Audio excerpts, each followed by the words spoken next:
Bismillahirrahmanirrahim. Your Excellency Ahmed Wade Rassouli, media friends. It's a great honor for me to be here at the launch of the Afghanistan MPI, and you have heard through the many presentations the main points of analysis, that 51% of people are identified as multidimensionally poor, that nearly 1/3 of them are not monetary poor, that poverty is highest among children, among the Kutchi and in the rural areas, and that it varies widely across the different provinces in level and in composition. Because poverty has never been measured multidimensionally here before, you have heard why the MPI is new.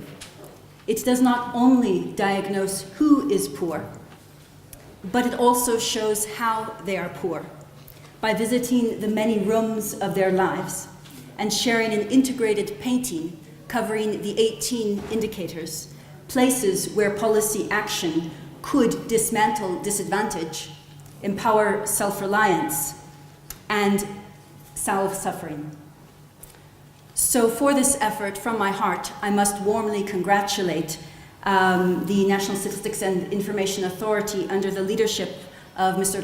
Rassouli Saab, and with splendid technical insights of Professor Mowahed and his team, Abdullahid Sapai, Khalid Markel, and many others, who, with their commitment and with their competence, estimated and analyzed the Afghanistan MPI.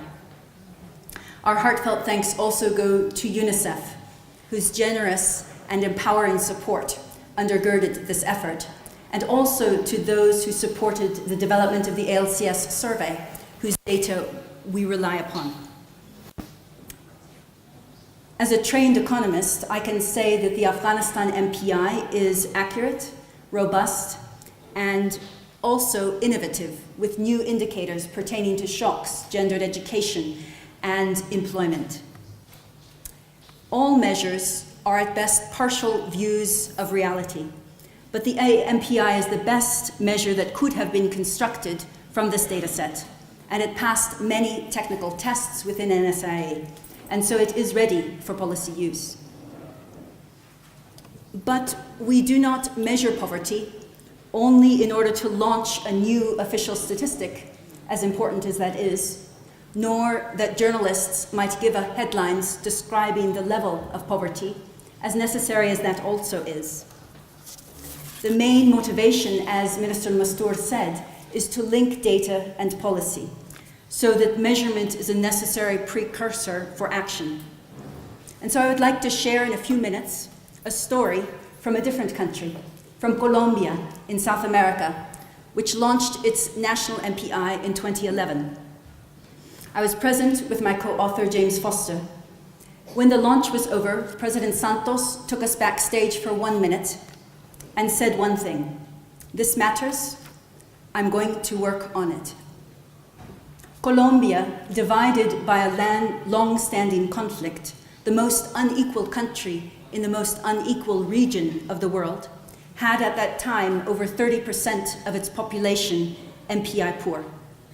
They updated their MPI every year.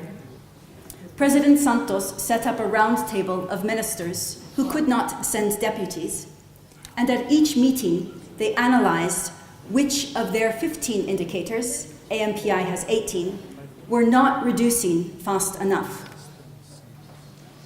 Then they identified new actions to accelerate progress. When the MPI was updated, they celebrated success. The Minister of Health said, "Without action from the Minister of Education, of Water, and of Transport, I could not have reduced health deprivations." The President set ambitious targets to reduce MPI to 22.4% by 2014, and those targets were met. But there was no slackening of force to reduce the MPI in the next administration. During a difficult situation of conflict, studies showed that poverty in FARC-affected areas were shockingly high. Nearly every step towards the peace in Colombia was controversial, but somehow poverty slipped through as common ground. Everyone knew at a human level that it was a stain on the country, and it was 2 or 4 times higher in difficult regions. Lives were being marred, and something had to be done.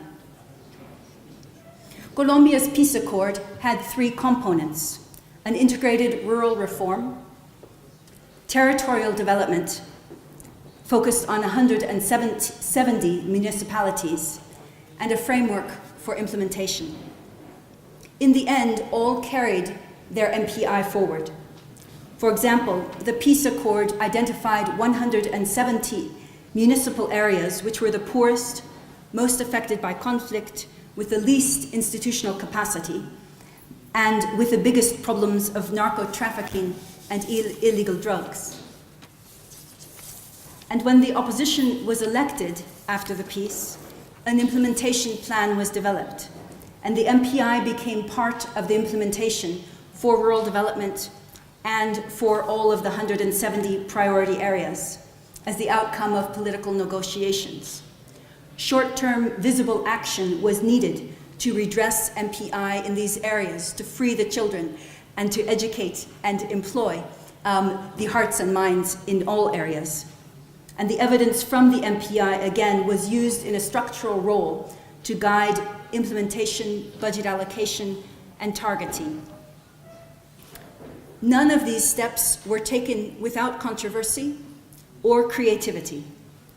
But in Colombia, despite many differing views and many complications, there was a recognition on all sides that without a historic reduction of poverty, at an unprecedented scale, success would be frail, incomplete, and probably temporary. So you have heard from the distinguished colleagues how Afghanistan's MPI gives an integrated picture, a high-level vision, as Minister Zaki said, of poverty. You have heard the possibility to use its insights to guide budget allocation, regional targeting, and to coordinate across the different actors who wish to fight poverty in all its dimensions. But none of this happens unless a set of people take initiative and work together in a coordinated way. In October 2013, my research center had the honor to launch with President Santos, with Nobel laureate Amartya Sen, a South-South network of many countries that are implementing MPIs and using them for policy. They involve statistician generals and policy leaders.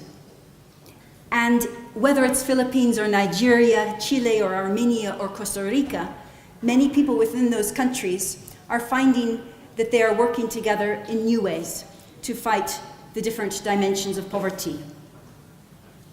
And so today we celebrate that the work of NSIA has come to completion until the next survey, when they update the Afghanistan MPI, and I do hope that survey data are available soon and regularly. But their effort to date will bear fruit if and when some take steps to use this information to spur a different kind of action, or to accelerate and celebrate actions that are already being done.